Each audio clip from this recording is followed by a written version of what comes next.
कल बीकानेर में जन नेता मुरलीधर व्यास की जो मूर्ति है उसको उसके साथ रेलवे प्रशासन द्वारा कुछ घटना कारित की जाने वाली थी।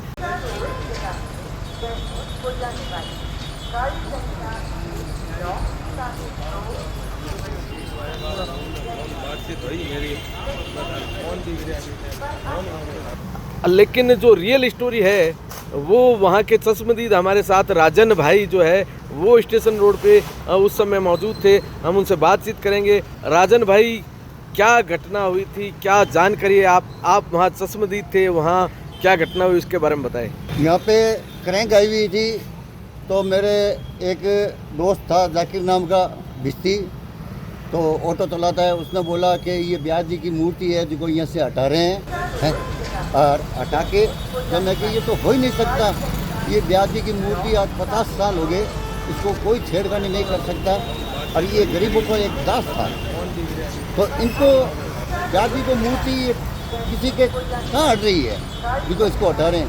कि नहीं भाई, हकीकत कह रहा हूँ कि ब्यास जी की मूर्ति हटा रहे हैं। मैं देख भाई, मजाक मत करना, सीरियस में रखना, अगर मजाक करे तो ठीक कहते ना, नहीं तो हूँ इनको पोतों को फ़ोन करता हूँ, इनको पोतों को फ़ोन करता हूँ और ऐसी ना हुए कि इनका पोता वगैरह यहाँ पे आ जावे और तू तो दांत काट के कहते हैं कि यार मैं तो मजाक की थी। वो बात नहीं होनी चाहिए। नहीं वो कैसे एकदम सीरियस बात है। जब करें अंदर आई थी वो बाठा वगैरह हटा के कुछ जंगले से आके उसके बाद में वो लंबी हुई थी, लंबी होके वो पट्टा लगाया बाद में मैंने मेरे को पूरा कंफर्म हो गया कि ठीक है भाई ब्यास जी की मूर्ति यहाँ से हटा रहे हैं। तो मैं ब्यास जी को पोतों को फ़ोन किया था कि भाई आपके नाम था, किसके नाम को आपने पहले फ़ोन किया? संतोष ब्यास जी है, वो हमारे साथ रहता है, हमारा थोड़ा निजी मल दोस्त भी है, घरेलू ट्रंस भी है, तो मैं उनके मेरा नंबर थे और मेरा भी मेरे पास में नंबर थे। जब मैं उनको फ़ोन करा कि मैं क्या संतोष ब्यास ठीक हो, तो उन्होंने बोला कि मैं तो घर पे हूँ। तब उन्होंने बोला कि क्या बात है। मैं कि बात ये है कि स्टेशन माथे जो ब्यास जी की आपके दादे की मूर्ति लगी हुई है उनको क्या है कि हटा रहे हैं ये लोग मिलके। जब उन्होंने पाछा बोला कि कौन हटा रहा है, मैं कि ये तो मेरे को पूरा कंफर्म नहीं है, ये मेरे को कोई कंफर्म नहीं है। तो क्या वो व्यास जी वहाँ पहुँच गए थे उसी समय? ब्यास जी थोड़ा लेट पहुँचे थे। हाँ, ब्यास जी थोड़ा लेट पहुँचे थे। तो वो एक ठेकेदार वगैरह है, हाथ में एक फाइल थी उसके, मैंने पूछा था कि भाई ये मूर्ति वगैरह कैसे हटा रही हो, तो उन्होंने बोला कि मेरा पीछे से ऑर्डर है। जब मैं उसके बाद मैंने अपना फटाफट मैंने ब्यास जी को फ़ोन किया, फ़ोन करते ही इन्होंने घर से निकल रहा कि मैं बस 5 मिनट के अंदर आ रहा हूँ।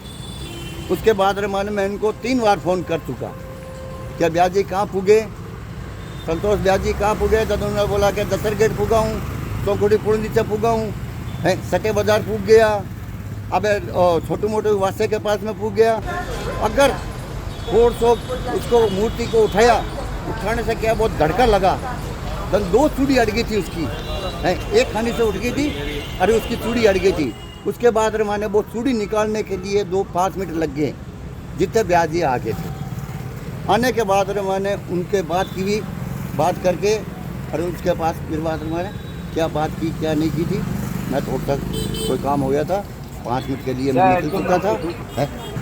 उसके बाद मैं वापिस आके तो वहाँ से कही है कि ब्यास जी के हाथ में मैंने कागज़ वगैरह देखा था कि क्या लिखत थी क्या लिखी थी वो मेरे को मालूम नहीं है, मैं अनपढ़ आदमी हूँ, लेकिन उनके मुट्ठी के अंदर कहीं है पेपर थे और कराइक वगैरह वहाँ से हट चुकी थी। मतलब व्यास जी ने वहाँ पहुँच के सारी कार्रवाई कर ली थी और वहाँ पे मजदूरों और उनके परिवारजनों के अलावा वहाँ कोई नहीं आया था उस समय तक? कोई नहीं था। ब्यास जी थे, ब्यास जी के परिवार थे, भाई बंधु काका बाबा थे, वे लोग थे और उसकी वीडियो भी बताई है, फोटो भी बताई है कि 50 साल हो गए। उसके बाद में क्या हुआ? 2 बजे तक सारी कार्रवाई हो गई। 2 बजे तक ब्यास जी ने एकदम आपकी कार्रवाई कर चुके थे।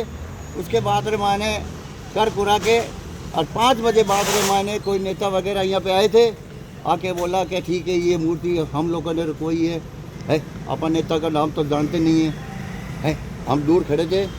ठीक है, वो आपकी कार्रवाई करके आप लोग चले गए थे, उनके पोते वगैरह। तो ये थे राजू भाई। रियल स्टोरी जो है कल की वो यह है कि मजदूरों के नेता की मूर्ति के संबंध में मजदूरों द्वारा यह बात कही गई।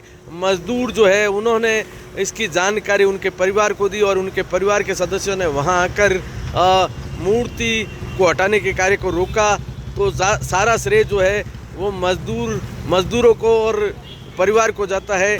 तो वो जो मजदूर और परिवार के लोग थे उसके बाद में शायद कोई नेता नहीं पहुंचा। क्या कहना चाहते हो? उसके बाद में कोई नेता नहीं पहुंचा था। हम सब मजदूर भाई थे, बीकानेर यहाँ पे सब मजदूर भाई थे। मजदूर भाई का हुक्म होना चाहिए। यह थी रियल स्टोरी।